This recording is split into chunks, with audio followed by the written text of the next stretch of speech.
In the early 1920s, rural Germany was a place untouched by modern surveillance, instant communication, or rapid police response.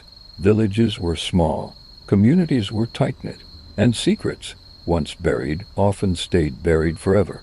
Bavaria, in particular, was dominated by farmland and forests. Homes were isolated, sometimes miles apart, and families relied heavily on routine and trust for survival. It was in this environment that the Hinterkaifeck farm existed, a secluded property sitting silently between small villages, surrounded by trees that blocked sound, sight, and escape. To outsiders, it was just another farm. But to those who knew it, something about Hinterkaifeck always felt wrong. Long before the murders, strange events had already begun. Footsteps in the snow that led to the house, but never away. Tools going missing, and unexplained noises echoing from the attic. These warnings were ignored. And in 1922, 6 people would pay the price. The Hinterkaifeck farm was owned by Andreas Gruber, a strict and deeply controlling man in his early 60s. He was known in the nearby villages as difficult, intimidating, and deeply secretive. Andreas lived on the farm with his wife Chiselia Gruber, their widowed daughter Victoria Gabriel, and Victoria's 2 young children, Chiselia, aged 7, and Joseph, just 2 years old. Also living on the property was Maria Baumgartner, a new maid who had arrived only hours before the murders. Victoria Gabriel's life was filled with tragedy. Her husband had died years earlier during World War I, leaving her to raise 2 children under her father's roof.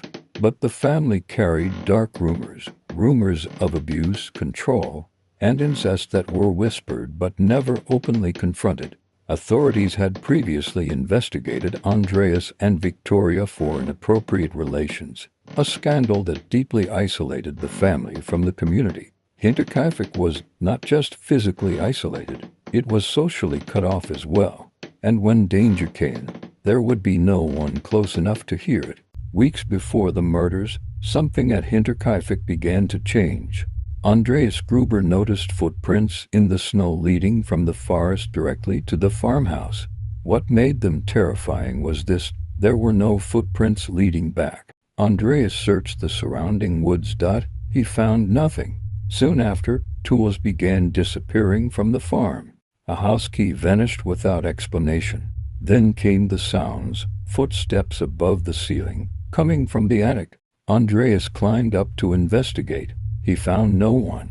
Neighbors later said Andreas mentioned these things casually, almost dismissively, as if he didn't want to believe what was happening. Police were never called. Just days before the murders, the previous maid abruptly quit. She told people she believed the house was haunted, that something was watching them at night. On March 31, 1922, a new maid, Maria Baumgartner, arrived at Hinterkaifeck. She would never see another sunrise.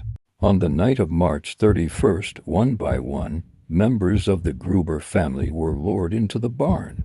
Investigators believed the killer knew the farm well. This was not a random intruder. Andreas Gruber was likely the first to enter the barn. He never came back out. Victoria followed. Then Chiselia, the 7-year-old daughter. Finally, Andreas's wife. Each was killed with a mattock, a farming tool found later at the scene. The blows were deliberate, powerful, personal. Inside the house, 2 more victims remained: little Joseph, sleeping in his crib, and Maria Baumgartner, asleep in her room only hours into her new job. They were murdered after the others. The most disturbing detail came later. Evidence showed the killer stayed on the farm for days after the murders. Animals were fed, meals were eaten. Smoke rose from the chimney. Whoever did this felt no urgency to leave. On April 4, 1922, neighbors grew concerned after seeing smoke from the chimney go out and nobody leaving the farm. When authorities arrived, the full horror was revealed. The bodies of Andreas, Chiselia, Victoria, and the 2 children were found in the barn, each struck multiple times with the mattock. Maria Baumgartner's body was discovered in the house. What made the scene even more perplexing was the order of the murders.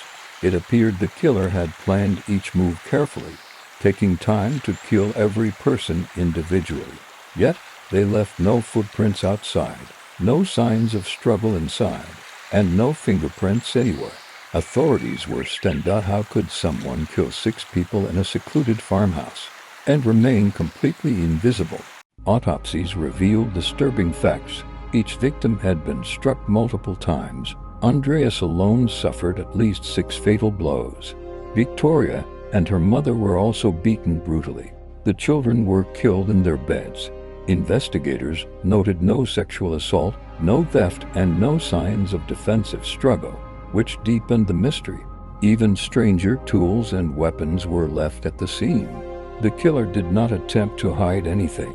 The precision and calm of the murder suggested someone who knew the family intimately. This was not a crime of passion by a stranger. It was cold, calculated, and almost ritualistic. Investigators initially considered multiple theories. Neighbors, unlikely. Outsiders, impossible. The farm was remote, and no one saw anyone coming or going. Family dispute, perhaps.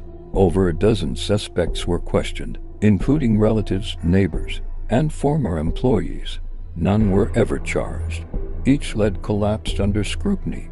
Even today, experts argue the killer could only have been someone familiar with the farm's layout, someone who could move silently and remain undetected for days. Yet no definitive evidence pointed to any one person. Hinterkaifeck became a story whispered across Bavaria. Children were warned to avoid the forest path to the farm. Tourists later visited the ruins, reporting strange sounds and shadowy figures. Yet, even after decades, no conclusive answer has emerged. Hinterkaifeck remains the ultimate unsolved mystery, a crime frozen in time, its echoes still felt in the snow-covered fields of Bavaria. Hinterkaifeck is more than a gruesome story. It is a lesson in isolation, human psychology, and investigative limits. Modern forensics might solve it, yet it remains untouched, a reminder that sometimes mystery is eternal, and every visitor, investigator, or historian who examines the farm is reminded. Some crimes leave no footprints, no confession, and no justice. Hinterkaifeck whispers a warning through time. Crimes can be calculated, crimes can be cold, and some will never be solved. If you found this case as chilling as investigators did, don't forget to like, comment your theories, and subscribe.